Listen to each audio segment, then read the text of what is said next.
in this first, what I'll call, this is my first real linear algebra video.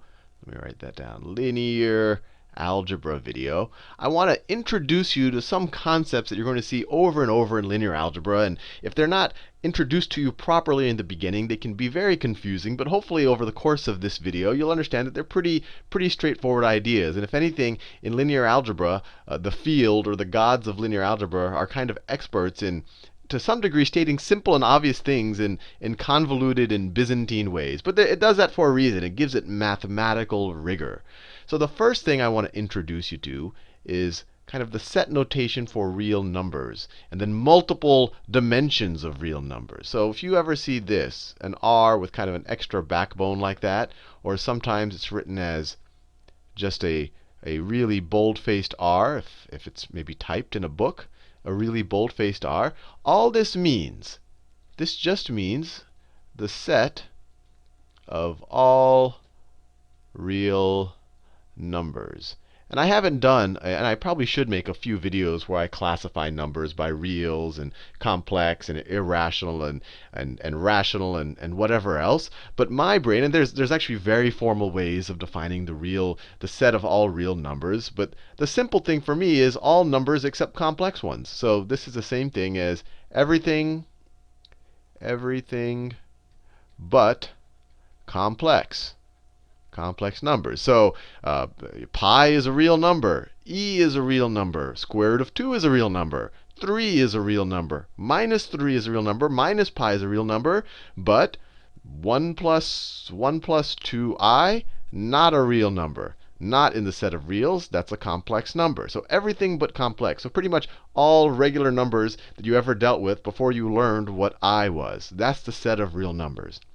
Now, the next thing you'll see in when you start discussing linear algebra is someone will write, they won't just write the set of all real numbers. They'll write R.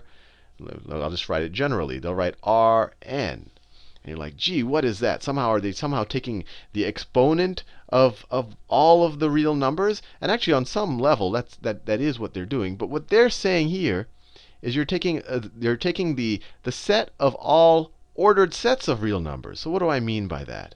So let me do an example where I don't just have Rn. So R2 is the set of all lists of real numbers. And let me make one of the lists. So let's say, this has one number and then it has another number.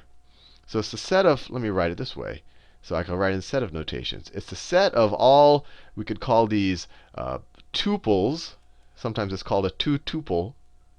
I want you to two-tuple, which just means just a list of two numbers. That's all it means. It just means a list of two numbers. So R2 is the list of all ordered two tuples, so all ordered lists of two numbers. Let me actually write down the word ordered, because that's important. So ordered list of two tuples. So for example, this would be, well, let me write it this way. This would be a different, when I say ordered, I'm saying that this is fundamentally different than that these aren't the same two tuple. Each of these is a two tuple. But R2 is a set of all two tuples, such that, that line there just means such that, or maybe for which, such that each of the numbers, and I'll write it this way. I could just write, well, I could write it a couple of ways, but I'll write in the harder to understand way, just so you get used to it. Such that xi is a member of the reals. So member of, that's what this member of, that's what this little character means. So that each xi is a member of the reals. So what do you mean xi? Well, xi just means any of these x's. And I'll write for I is less than or equal to 2 and greater than or equal to 1. And I is an integer. Now, I could have written this a bunch of different ways. And you might, this is almost silly how much effort I'm taking to write this way.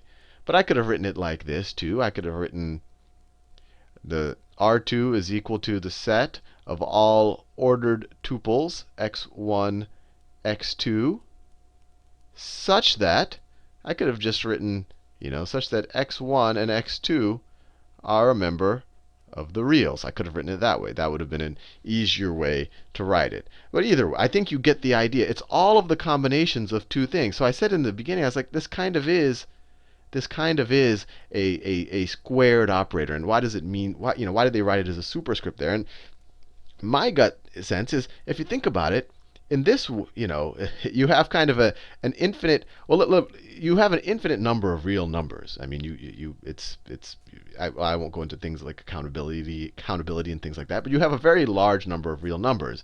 But let's say that you only had n real numbers, right? Let's say that we weren't dealing with reals. Let's just for sake of argument, let's say that you had like 100 real numbers, right? So that means that there would have been 100 possibilities there, and then there's another 100 possibilities there. So now your set of all of the possibilities of two tuples, well, you'd have 100 times 100 possibilities. So you'd almost have the squared number of possibilities. So however many possibilities you have for r, so you have that many squared possibilities for R2, which doesn't make a lot of sense because you have an infinite number of possibilities, but you have that many more possibilities. You have an infinite number of possibilities here and an infinite number of possibilities here. So it's almost a greater infinity of potential possibilities. Now, what's R3? R3 is just the same thing. R3 is, if someone wrote R3, that means you're going to have, you're going to have 3 points or 3 numbers. I want to be careful not to just say points. When we can graph these things, and for example, R2, points in R2 can normally be graphed on graph paper in kind of on just in Cartesian coordinates. Points in R3 can be graphed in 3 dimensions. Points in just R, or we could just say R1, you could just graph those on a number line. If I had to graph, I could have a number line like that. And if I had to graph pi, that's 0, I'd just say, hey, right there, that's pi. And if I had to graph e, I'd say, hey, right there, that's e. And if I had to graph 1, I'd say, hey, that's 1. So you could graph them, but I want to be careful that they don't have to graph them. They don't have to correspond to actual physical points on a graph. But anyway, when you talk about R3, you're literally just talking about all the possibilities where you have an ordered set of 3 numbers, where all 3 numbers are a member of the real numbers. That's all you're saying. Now, I want to introduce you to another definition of a vector. A vector. Now, a vector you've seen before. You've seen it in physics where you said, oh, it's something that has a magnitude and a direction. You saw it in calculus when we and we plotted them and whatever not. But I'm going to be very formal and very abstract and very broad with the vector right now, because I guess the beauty of linear algebra is that it doesn't just apply to things like physics, and it doesn't just apply, it does apply a lot to physics, but it doesn't just apply to that. In linear algebra, you can apply it to anything. It doesn't have to apply to things that, just graphs in 3 dimensions. And we'll talk more about that in the future, but that's why I'm trying to stay pretty abstract. So I'm going to define a vector in Rn. A vector to be in Rn. Actually, let me be careful. I haven't even defined what Rn is. I just defined R2 and R3. So let me define Rn. Rn is equal to the set of all n tuples, ordered n tuples. So you have x1, x2, all the way over to xn. So you're going to have n things. So if this was 100, you would have 100 things here. So you have, this is an ordered n tuple. This is an ordered n tuple such that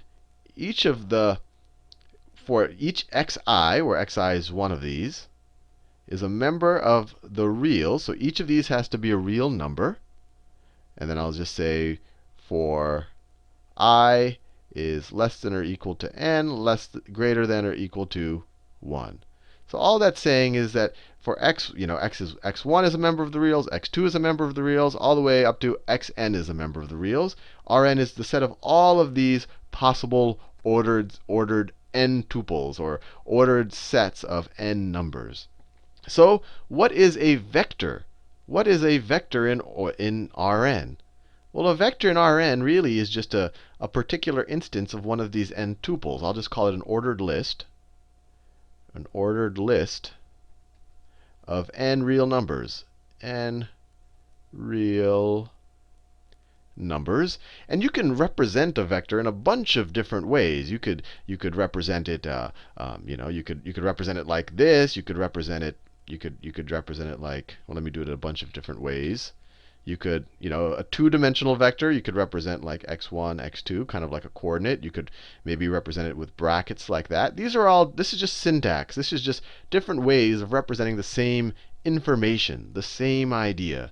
And for most of what we talk about in linear algebra, we're going to represent them as essentially these columns, and in the very near future, we'll represent them as rows as well. But I'm going to define my vector.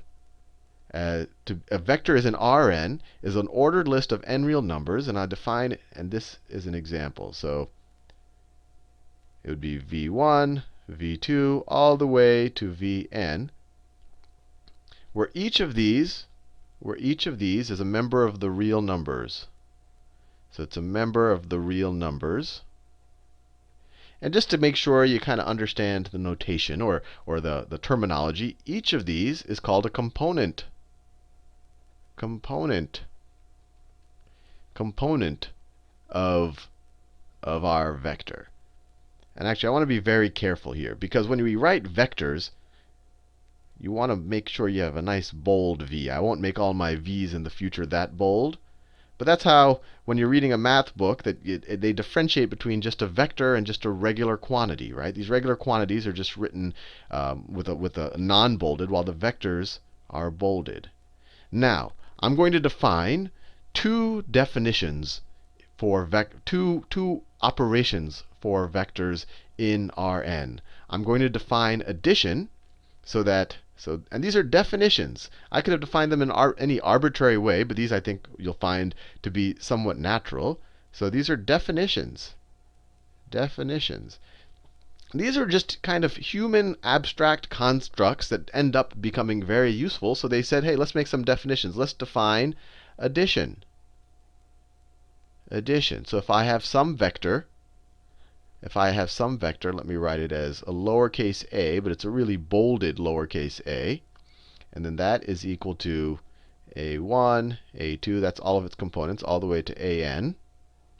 And I want to add that. And then I have vector b, and I'm going to make that a really bolded b right there, is equal to b1, b2, all the way to bn. I'm going to define addition of these two vectors to be just the sum of each of their components. A, bolded a, plus bolded b, is equal to a new vector. A new vector is equal to a new vector where you just add each of their components. It's going to be a1 plus b1 is going to create this new component, a2 plus b2, all the way down to an plus bn. And if you found this somewhat confusing, just think, I'm almost going through pains to write something very simple in very confusing terms. If I have two vectors in R2, let's say I have the vector 2 minus 1, and I want to add that to the vector 3, I have 2, I literally just add each of the corresponding components. So I add the first components to each other. So 2 plus 3 is equal to 5. Minus 1 plus 2 is equal to 1. That's all my definition of vector addition is for my vectors in real numbers. And now the next thing I'm going to define is the idea of a scalar multiple. So scalar multiple. You might remember from physics class, a scalar is just a regular number. Or if you're multiplying something by a scalar, you're just scaling it up. Maybe I shouldn't use the same word in the definition. But I'm going to define it as, let me say, c is a scalar. So let's say notice I didn't bold the c. So c times my vector a, and here I'm going to take pains to bold it up, times my vector a is going to be equal to all of my components of vector a multiplied by c. So a1, a2, all the way to an. And they're each going to be multiplied by c. So that's all I define. Every term is going to be multiplied by c. And just to give you an example like that, if I wrote minus minus 3 times some vector. I'll just draw the vector here. Let me draw a vector in R3. So let's say let's say the first term is, I don't know, pi. The second term is minus 2, and then the third term is 0. Then this is just going to be equal to, a new vector in R3, or you can kind of view it as a three-dimensional vector. Minus 3 pi, minus 3 times minus 2 is positive 6. And then minus 3 times 0 is just 0. So it's that straightforward. They made this fancy definition, but it's fairly easy to deal with, I think. And I'll just make one last definition. And I'll call that the 0 vector. The 0 vector. And depending on what dimension we're in, it just means a vector with all zeros. So the 0 vector in Rn, if it's arbitrary, is just a vector where everything is 0. And if this is Rn, you just have n components. So those are all my definitions. I think I've given you kind of enough to think about right now in this video. In the next video, I'm going to show a bunch more of examples. And I'll actually draw representations of these vectors, although you don't have to. And we'll kind of have a little more visual understanding of what they mean.